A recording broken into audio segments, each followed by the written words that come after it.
الذين اصطفى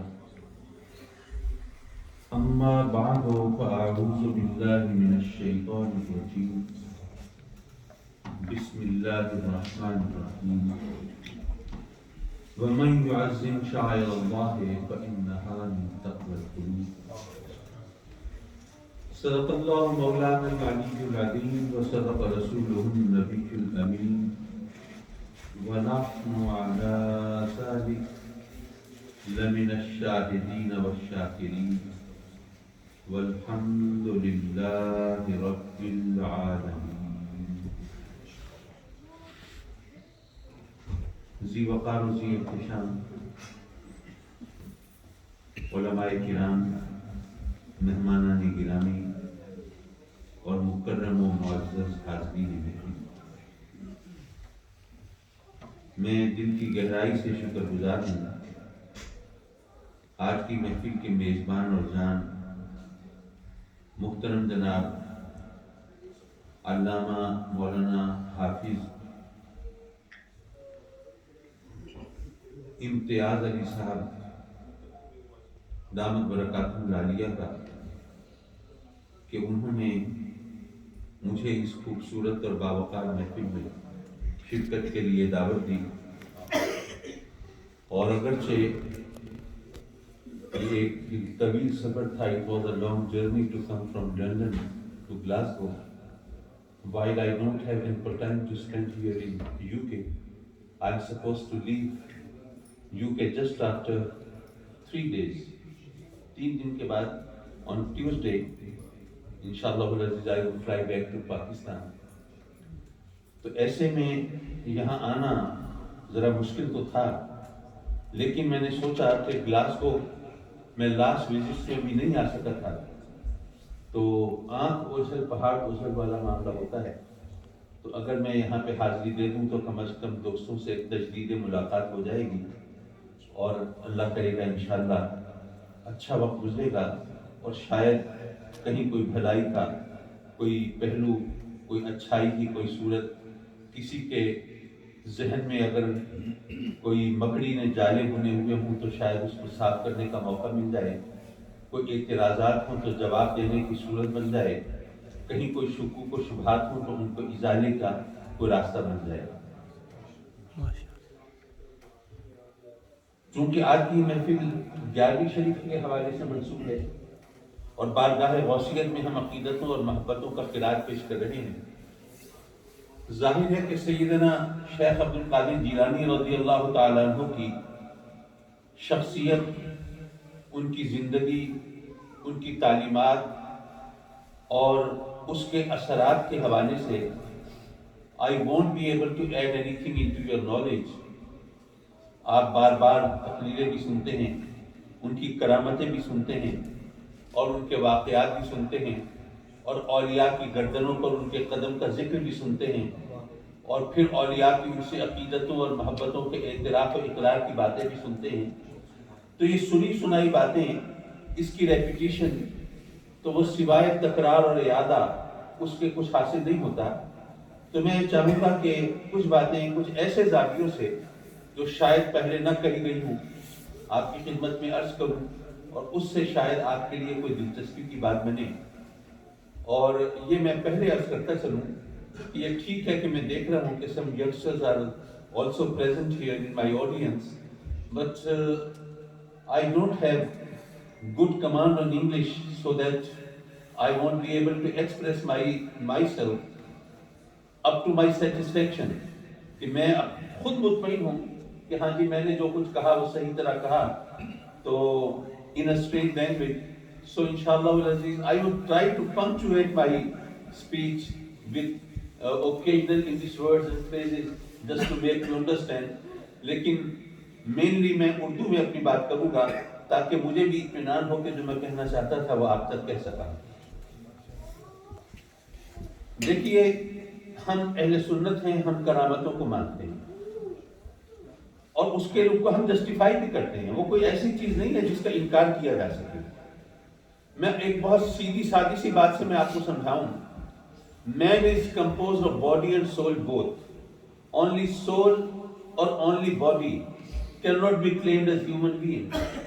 اکیلا جسم یا روح تو انسان نہیں کہلائے گی. جسم اور روح کے ملاپ سے انسان بنتا ہے. اگر اللہ تبارک و تعالیٰ نے آپ کو فرزند عطا فرمایا, you are endowed by nature with a son, تو آپ چاہتے ہیں کہ وہ بڑا اچھا ریسلر بنے, باڈی بلڈر بنے, ویٹ لفٹر بنے. So you bring him to a health club. کسی ہیلتھ کلب میں آپ لے جاتے ہیں اسے, جس کی آپ نے اچھی شہرت سنی ہے کہ وہاں جو انسٹرکٹر ہے تو وہ بہت اچھا ہے. آپ اس کے پاس جاتے ہیں اور کہتے ہیں کہ جی یہ میرا بیٹا ہے, یہ آپ کے حوالے ہے, آپ اس کی کو ٹریننگ دیں اور مہربانی کریں اس کو ایک بڑا اچھا باڈی بلڈر اور ویٹ لفٹر اور ریسلر بنا دیں. آپ نے جو فیس ہے وہ دے دی اور جو بھی فارمیلٹیز ہیں وہ آپ نے پوری کر دی. اب ظاہر ہے کہ with the passage of time the instructor would teach him and train him. اس کو بتائے گا کہ کون سی خوراک لینی چاہیے جس سے تم انرجی گین کرو گے, کون سی ایکسرسائزز کرنی چاہیے. If you want to develop a certain muscle, so which sort of exercise would help you, or how much gap should be there in between the exercise and having food. یعنی جو بھی اس کی ڈیلیکیسیز ہیں وہ اس کو آپ کو بتائے گا, وہ بچوں کو سکھائے گا. اور with the passage of time the child would grow into a very good wrestler, body builder, weight lifter, اور اتنی طاقت اس کے اندر آ جائے گی کہ عام آدمی دیکھے تو حیران رہ جائے. اگر ایک انسان اپنے جسم کو جسمانی غذاؤں سے, فزیکل ڈائٹ سے اور فزیکل ایکسرسائز سے ایک اچھے انسٹرکٹر کی گائیڈنس میں اگر بہت زیادہ غیر معمولی طور پر اپنے جسم کو طاقتور بنا سکتا ہے, تو کیا وہی انسان اپنی روح کو کسی اسپریچول انسٹرکٹر کی موجودگی میں اسپریچول ڈائٹ سے اور اسپریچول ایکسرسائز سے اپنی اسپرٹ کو, اپنی سول کو, اپنی روح کو کیا وہ زیادہ طاقتور نہیں بنا سکتا؟ مطلب یہ کہ انسان جب جسم اور روح دونوں کا مرکب ہے تو اگر وہ جسم کو ڈیویلپ کر سکتا ہے تو ظاہر ہے کہ روح کو بھی ڈیویلپ کر سکتا ہے. اور جو روح کی ڈیویلپمنٹ ہے اسی کو ہم کشف و کرامت سے تعبیر کرتے ہیں. حضرات مکرم, یہ بات بالکل ٹھیک ہے کہ ہم اس چیز کو مانتے ہیں, لیکن ہمارے نزدیک کشف اور کرامت جو ہے کسی ولی کی پہچان نہیں ہے. جب رب کائنات نے قرآن مجید میں ولیوں کی شان بیان کی, اللہ ہی وارنڈ, خبردار کیا, خبردار یہ میرے ولی ہیں. ولی کسے کہتے ہیں؟ ابھی آپ کو اس محفل میں یقیناً بتایا ہوگا کہ ولی کا مطلب ہے دوست, ولی کا مطلب ہے محبوب, ولی کا مطلب ہے مقرب. تو جو اللہ کا دوست ہو, جو اللہ کا محبوب ہو, جو اللہ کا مقرب ہو, وہ کیسا ہونا چاہیے آپ خود سمجھ سکتے ہیں. تو قرآن نے کہا کہ جو اللہ کے ولی ہیں, جو اللہ کے محبوب ہیں, اللہ کے دوست ہیں, اللہ کے مقرب ہیں, اے لوگوں خبردار ہو جاؤ, ان کو کوئی خوف نہیں, کوئی غم نہیں.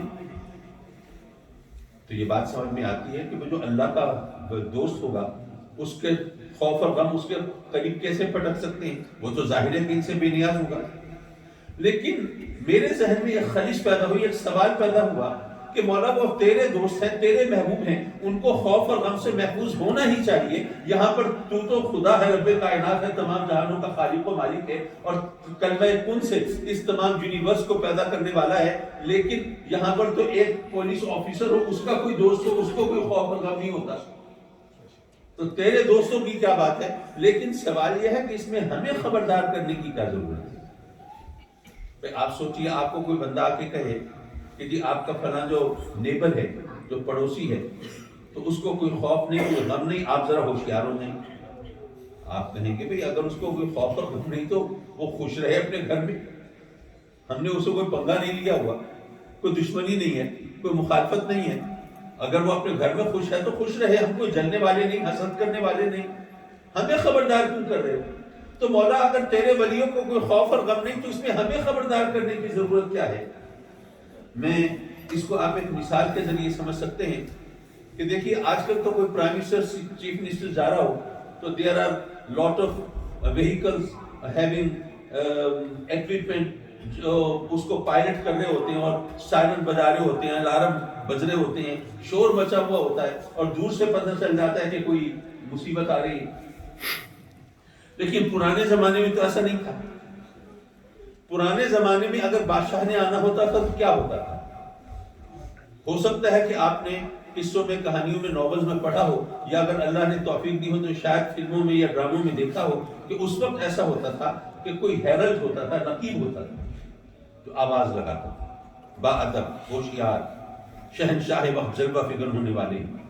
فرض کرے پرانا زمانہ ہے، بادشاہ کی سواری آنے والی ہے، وہ ہیرلڈ، وہ نقیب آواز لگا رہا ہے، نگاہ روبرو، با ادب، با ملاحظہ، ہوشیار، خبردار، ذل الہی، شہنشاہ وقت، جہاں پناہ عالم، جلوہ فکر ہونے والے۔ فرض کریں کوئی بندہ گیا اس نقیب کے پاس، ایک بادشاہ آ رہا ہے نا، کوئی چور ڈاکو تو نہیں آ رہا کہ ہم دکانیں بند کر کے اپنا مال چھپا کے بھاگ جائیں، کوئی خونی قاتل دہشت گرد تو نہیں آ رہا کہ ہم اپنی جانیں بچانے کی کوشش کریں۔ ایک بادشاہ آ رہا ہے، بادشاہ تو رعایا کی جان و مال کا محافظ ہوتا ہے، پھر کیوں خبردار کر رہے ہو؟ پرانے زمانے میں بادشاہ ایسے ہی ہوتے تھے۔ اگر آج آپ کو اس بات سمجھ نہ آ رہی ہو تو اس کے لیے معذرت۔ اگر کسی نے سوال کیا ہوگا ہیرلڈ سے، نقیب سے، کہ ہاں بھئی یہ بادشاہ آ رہا ہے تو ہمیں خبردار کیوں کر رہے ہو، وہ تو رعایا کی جان و مال کا محافظ ہے، تو اس نے جواب دیا ہوگا کہ بے وقوف، تمہیں خبردار اس لیے نہیں کر رہے کہ کوئی چور ڈاکو یا کوئی قاتل خونی دہشت گرد آ رہا ہے، جان مال بچانے کی فکر کرو، نہیں، ارے تمہیں خبردار اس لیے کر رہے ہیں کہ شہنشاہ وقت کی سواری آ رہی ہے، اگر تمہیں خبر نہ ہوئی، تمہیں پتہ نہ چلا، تم لا علمی میں تم کہیں اس کے قہر و غضب کا نشانہ نہ بن جاؤ، ہو سکتا ہے تمہاری زبان سے کوئی ایسا جملہ نکل آئے، تم سے کوئی ایسی حرکت سرزد ہو جائے، تم ایسا کوئی کام کر بیٹھو کہ تم خامخواہ بادشاہ کے قہر و غضب کا نشانہ بن جاؤ، اس لیے خبردار کر رہے ہیں کہ بادشاہ کی سواری آ رہی ہے، ذرا اپنی زبان پر، اپنی نگاہ پر، اپنی حرکات و سکنات پر ذرا قابو رکھنا، کہیں بادشاہ کے قہر و غضب کو دعوت نہ دے بیٹھنا۔ بلا تشبیہ و بلا تمثیل عرض کروں گا کہ رب کائنات بھی اپنے بندوں کو خبردار کرتا ہے، میرے بندوں خبردار ہو جاؤ، یہ میرے ولی ہیں، یہ تو میری پناہ میں ہے، میری امان میں ہے، یہ خوف اور غم سے محفوظ ہے، لیکن تم نے اگر اپنی لاعلمی میں، بے خبری میں، اپنی حماقت سے ان کو دکھ دینے کی کوشش کی یا ان کو ڈرانے کی جسارت کی تو تمہارا حشر کیا ہوگا، اس سے خبردار ہو جاؤ۔ اور ذرا اس بات کو ایک اور اینگل سے بھی دیکھیے، دیکھیے خوف اور غم یہ دونوں ایک ہی چیز ہے، فرق ہے تو صرف زمانے کا ہے۔ آنے والا زمانہ ہو تو خوف ہوتا ہے اور گزرا ہوا زمانہ ہو تو اس کا غم ہوتا ہے۔ بھائی الیکشن ہونے والے ہیں، جو پارٹیسپینٹس ہیں ان کو خوف ہے کہ کہیں ہار نہ جائیں، لیکن اگر الیکشن ہو چکے ہیں تو جو ہار گئے ان کو غم ہے کہ ہار گئے۔ اگر امتحان ہونے والے ہیں تو امتحان دینے والوں کو خوف ہے کہ کہیں فیل نہ ہو جائیں، اور اگر امتحان ہو چکے ہیں تو جو فیل ہوئے ہیں ان کو غم ہے کہ ہم فیل ہو گئے۔ چیز ایک ہی ہے، فرق صرف زمانے کا ہے۔ آنے والے فیوچر کی بات ہو تو خوف، پاس کی بات ہو تو غم۔ اللہ فرماتا ہے میرے ولیوں کو نہ کوئی خوف ہے نہ کوئی غم۔ اگر اس بات کو میں اپنے لفظوں میں بیان کرنا چاہوں تو میں یوں عرض کرنے کی جسارت کروں گا کہ رب کائنات نے گویا یہ فرمایا کہ اے میرے بندو، یہ میرے ولی ہیں، یہ خوف اور غم سے محفوظ ہیں، یہ میری پناہ میں ہے، میری امان میں ہے، لیکن اگر تم نے ان کو خوف زدہ کرنے کی کوشش کی، تم نے ان کو ڈرانے کی جسارت کی، یہ تو میری پناہ میں ہے، یہ تو خوف سے اور غم سے محفوظ رہیں گے، لیکن تمہارا حشر کیا ہوگا؟ یہ میرے ولی وہ ہیں جن کا زمانہ کچھ نہیں بگاڑ سکتے، تمہاری اوقات کیا ہے؟ ذرا اپنے حال سے ذرا خبردار اور ہوشیار رہو۔ جب ولیوں کی یہ شان بیان ہوئی تو ظاہر ہے کہ صحابہ کرام نے آقا کریم سے پوچھا کہ سرکار جب ولی کی یہ شان ہے تو ذرا بتائیں کہ ہم کیسے پہچانیں گے، ان کی پہچان کیا ہے، شناخت کیا ہے؟ میرے آقا کریم نے فرمایا الذین اذا رؤوا ذکر اللہ، اللہ کے ولی وہ ہیں جن کو دیکھنے سے اللہ یاد آ جاتا ہے۔ اچھا ویسے آج کل ذرا مسئلہ ہو گیا ہے، لوگوں کو میک اپ کرنے کا فن آ گیا۔ ایسا ہوا کہ میں Sindh is a province of Pakistan, definitely the kids would have heard of it also. So I was visiting a very famous shrine. I'm not going to name that,